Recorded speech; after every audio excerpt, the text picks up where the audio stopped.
Hello, you are joining me on an absolutely stunning afternoon in the Brecon the Brecon Beacons National Park. We have parked up slightly off the beaten track. We are kind of one to the left of the main valley that takes in Pen y Fan. Now I'm not quite sure we're going to pitch our tent tonight. I'm going to head towards Fan Frynic and Crag Cardiglisi, which you can access much quicker from the other side, but this is a nice long walk. We're going to pick up the San Helen Roman Road as well for a bit, so it should be quite a relaxing walk up, maybe 4.5 to 5 miles there. So it's about 2:30 now, so a couple of hours before the sun sets. Going to be trying some new gear today. Got a budget winter sleep mat which I'm looking forward to trying. It's got a rating of 5.8, which is much higher than what I've had before, so hopefully I'll stop being cold from the ground underneath me. It's about 2 degrees at the moment. They don't give it that cold overnight because they give a bit of cloud coming in, but it's probably going to be minus, probably going to be a bit of frost on the ground and in the air.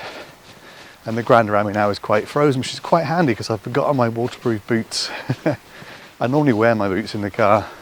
Today I thought a slightly longer drive, I'll wear my trainers, and I did not pack my boots. So I'm going to hope this route is reasonably okay. But I know there's a ford marked on the map, so I'm hoping there's going to be some stepping stones along there. If not, I might have to take my shoes and socks off completely and do a bit of paddling, which isn't going to be pleasant in this cold conditions.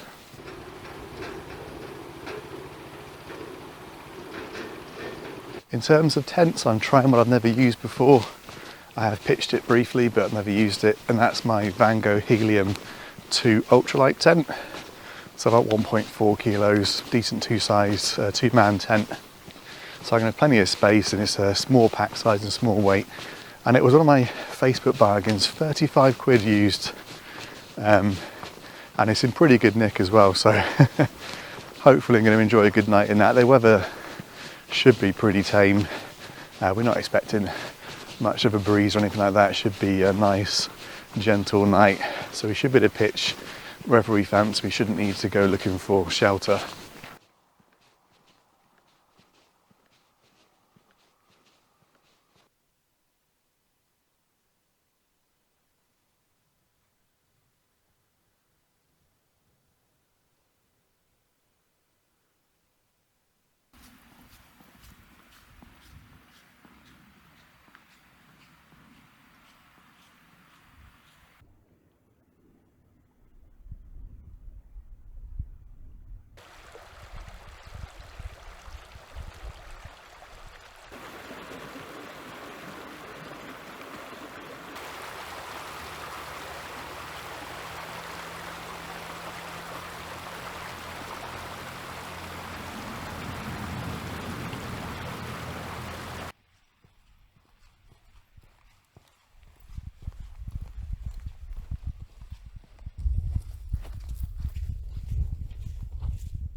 Some great mountain views now.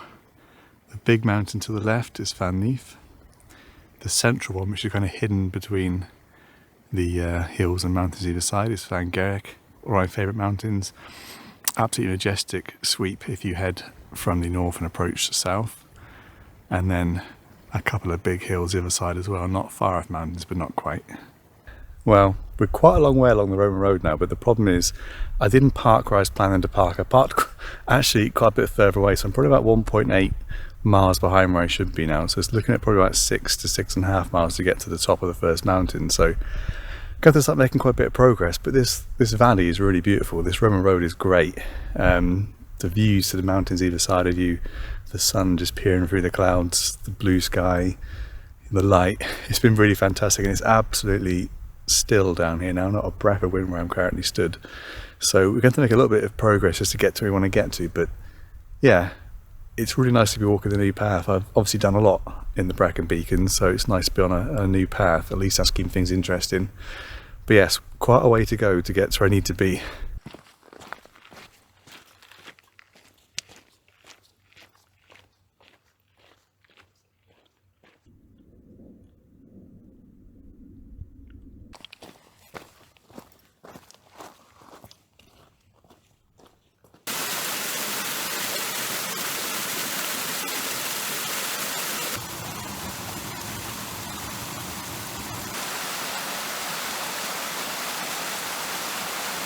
So we were supposed to keep following the Roman road down into that valley. You can just about see it snaking around, and then we're going to follow it around up the other side of that hill right at the bottom, and apparently I think just out of sight it turns back on itself right and then takes you up onto that hill and then leads you up to Fanfrinic Mountain Trig Point, about 629 metres. But instead we've cut off early and we're going to follow hopefully this wall and fence right the way up, and that's going to take us along, as you see the top of the crags there, and to take us more direct route to Crag Carriglicae. So because we lost a lot of time by parking further away, that's going to be the solution. There are still fantastic views back the way we came, and you can see now we're right at the north end of the Brecon Beacon Mountains, so it falls away there into the sort of open farmland and smaller hills. So we're high enough now to see Fanvar on the right hand side, the mountain there with 700 metres. Then dead ahead, looking quite icy and a bit of low cloud over the top, is the very central Brecon Mountains. So there's Cornley and Penavan hidden up there, and the large, I think, Crag Gwmtwath ridgeway that goes a long, long way across. And we're so high up now we can see all the way over to the Black Mountain in the distance, and that's got the sun setting behind it, and also some wispy cloud just pushing over the top as well. And you can still see the very distinctive shape of Fangirk just about on the left there. So that was short and sharp, but I'm up to the top now with still a reasonable amount of breath left, and we're looking at a nice walk along the ridgeway now, along the edge of the crags up to the central mountain, Crag Carriglicae, where we're going to hopefully camp tonight.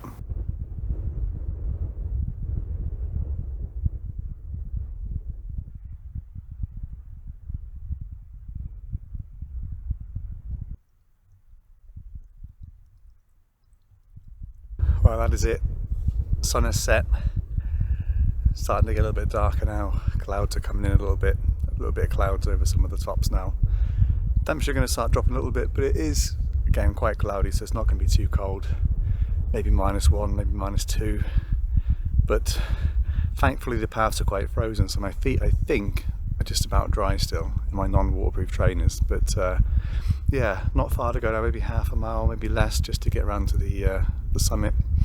And then hopefully just be enough sort of dusk light to start pitching without any hassle. Well, here we are, we've walked from crag to crag. So we're now at Crag Carriglicae. You can see north there to Brecon, and Penavan is hidden up there. And we're going to take a right, and we're going to head up to the top of this mountain and find somewhere to pitch. Well, it's about 6:15. About 5.77 miles in total, and it's pretty dark when I got here, so I just pitched a tent and got inside. And as you can probably hear, it's slightly windier than forecast. So pitching tent was quite interesting because I've got way too many tents. So this is only like the second time or third time I've ever pitched this tent, and I haven't pitched it for months. So actually went out pretty easy. It's a really cool, spacious tent. It's obviously sold as a two-man tent. Like, this is just never a two-man tent. It's a nice space for my sleep mat and everything else, and all my gear on the other side. But yeah, two-man tent, it's going to be extremely cozy, and you're going to have stuff like just stuck on your head. But one man, absolutely tons of space in here. It's really, really cool. Yeah, Vango Helium Ultralight 2 tent. Yeah, definitely windier than I thought it was going to be. And pretty chilly up here as well, but haven't really put any of my layers on yet. I think with my sleeping bag, which is stupidly warm, I should be okay.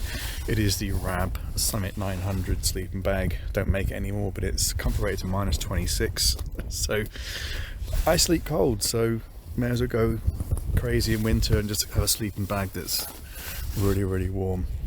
So I will get out at some point for maybe some night photography, and you'll be able to see roughly where I'm pitched then. But I'm pitched not too far away from the very peak of the summit where the stone cairn is. And yeah, it is a nice place, a nice walk, and I don't know what time I'm going to get up and get going tomorrow morning, but definitely be up before sunrise, so we'll try and get some sunrise. If there's any kind of light tomorrow, we'll get it when we're up and about, because I do want to start heading back fairly early. But yeah, it's going to be quite a long night now because it's 6:15. I'm already in the tent. It is a real trouble. It's the trouble this time of year. It just gets dark so quickly. Days are so short. You don't get to get much distance in before you've got to start pitching the tent. And the wind is definitely getting up worse as well. But I do have my Di Serrano. I've had a little bit of food, but I haven't got a stove or anything. I just seem to fill my backpack full of the camera gear, and I've got no room for a stove, and then no patience to cook when I'm up here. So this is my warmth for the evening.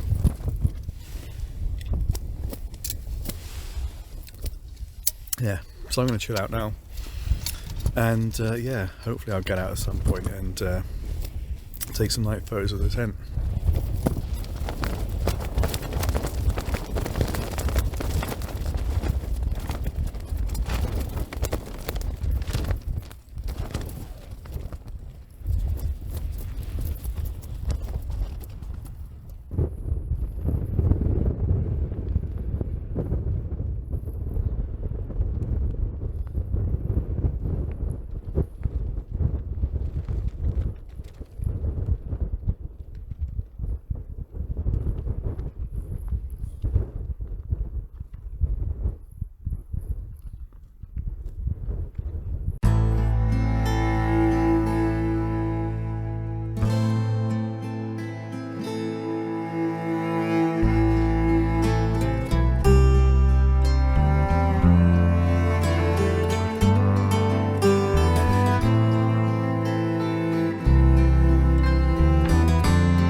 Well, it's 8 AM and unexpectedly the sky is pretty clear, so definitely going to get sunrise.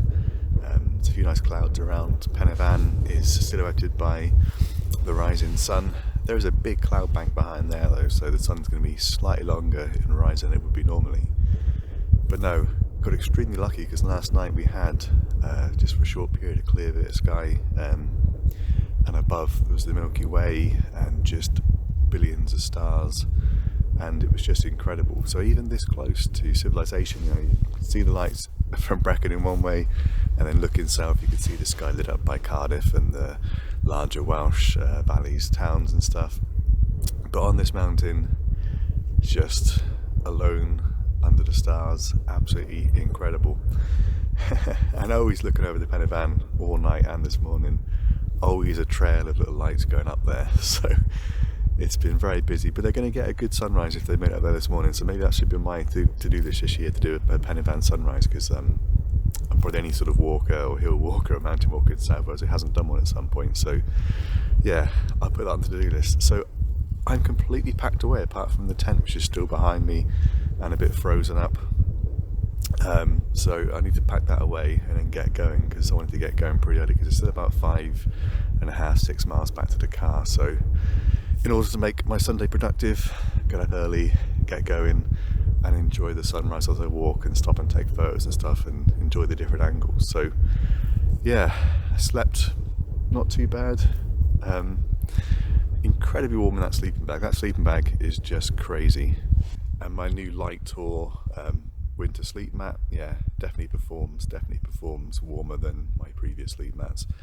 Only about £55 from AliExpress, so a really good purchase, because it definitely helps the sleeping bag system. I had lots of spare heat capacity last night. It didn't really get tested, the sleeping bag. Probably only about 0 to -1 on a couple of occasions. Really didn't get that cold.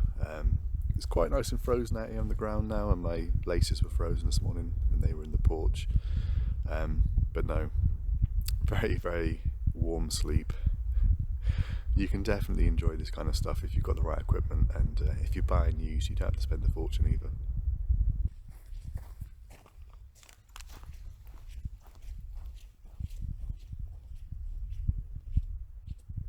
Started the walk back now, and I wasn't expecting this. I wasn't expecting it to be this clear, and a sunrise and all the different light, and even seeing right over to the Black Mountain. What an absolutely stunning morning for it. So we're going to head back over to that first mountain, which is Vango, and up over the top of that, and then down the far side, and that'll take us right back to the car. And there are absolutely beautiful cloud inversions in the lower valleys, so on some of those smaller hills today would be absolutely stunning down there.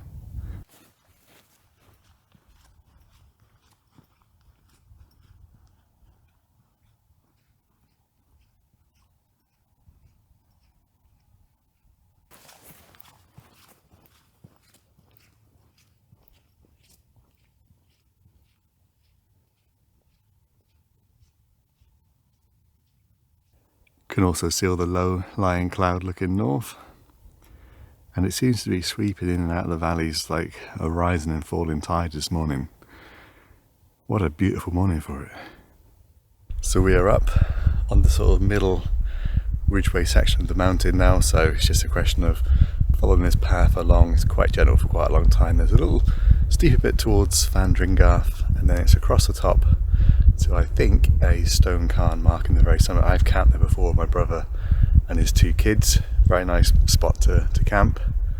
Then it's a nice gentle descent down, although it can get quite wet in places, so I'm still wearing my non-waterproof trainers, so that'll be interesting.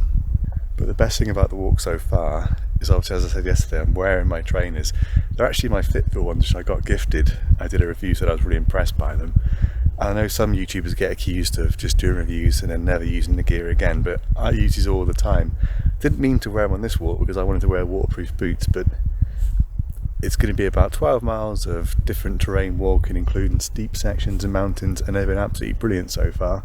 And thankfully, because the ground is incredibly frozen, I haven't had to deal with too much water. It's actually been really nice walking across completely frozen mud, where you can see people before, when it's not frozen, gone into their ankles, and you can just step quite gingerly across because it's all frozen solid, so that's really nice. So the pen and van crowds will be disappearing in and out of the cloud cover, and I do think sometimes it's better to be around the edge of pen and van getting views like this than it is to be on top and losing the views. But no, they would have had a good sunrise this morning, so anyone who made the effort on a Sunday morning to get up there, they would have been nicely rewarded for that. So the nice thing about this morning's walk is that we came up through the valley directly in front of us, so we had the views from below on the walk up, and now we're walking along the top of the mountain. We get the views from the top, so we get to enjoy the same kind of views but from a completely different perspective. On top of Vango now, it's 617 metres, but not a mountain in its own right, not enough prominence of being a mountain. It's two little drop onto the true summit of this little ridgeway which we're heading to next. But yeah, what a fantastic morning for it. And the weather app still says mist, cloud, fog. And I guess that is true to an extent in the valleys a few miles away, but up here it is just the most beautiful morning for it. A nice relaxing walk to continue along the top of this ridgeway now into the next mountain, then start the descent down. So it is a really good circular walk, this one, especially if you break it up with a wild camp. There's plenty of different spots that you could pitch last night. And the cloud cover north seems to be getting a bit thicker as well.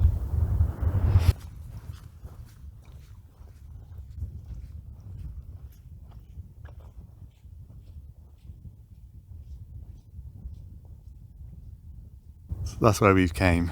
We've walked along this long ridgeway from the right, and you can just see Llanfrinig now being engulfed by that cloud bank. So it does feel like I'm being chased ever so slightly by that big bank of clouds. But yeah, what a spectacular view of those clouds coming in. Pen y Fan still clear in the distance, in Corndy as well. And you can see the cloud bank is sort of sweeping into the bottom of there as well. So you probably get a lovely cloud view for a little while until it takes over the top. And looking south, we've still got a beautiful cloud inversion as well. The views from this mountain are absolutely spectacular. So we're on top of Fanclear now, 632 metres, so this marks the highest point of this circular walk. I think where we camped last night was 629 metres, so this is just 3 metres higher if my memory is correct. Views absolutely beautiful, right the way through to the Black Mountain, Vango, Llanfairpwll, all the way back to Corndy and Pen y Fan, and obviously then looking south you've got Crag y Llyn, South Wales valleys, the coal fields, and a cloud inversion in between in the flat areas. It's just an absolutely glorious morning for it. And I was again tempted not to come out last night because the weather forecast is pretty grim, really. It's grey and cloudy, so this just was not expected at all, so an absolute bonus.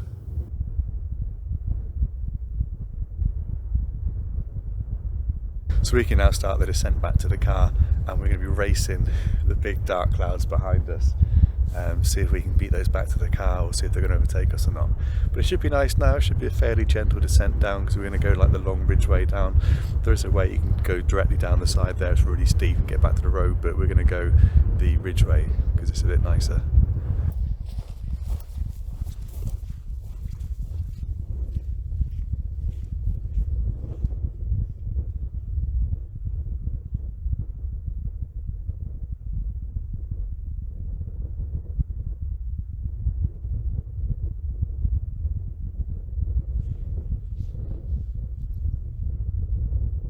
So you might be able to see a little patch of smoke and a road going down into the bottom of that valley.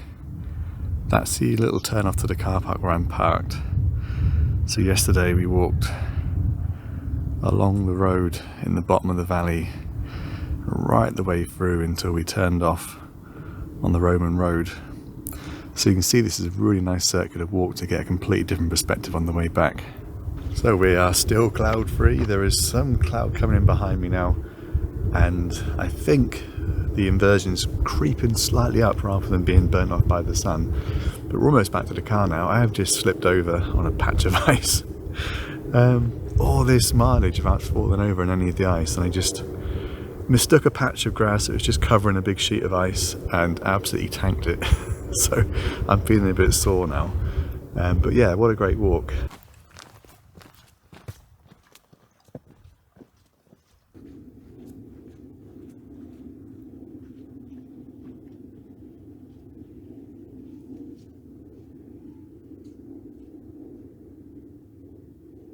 Well, we beat the clouds back.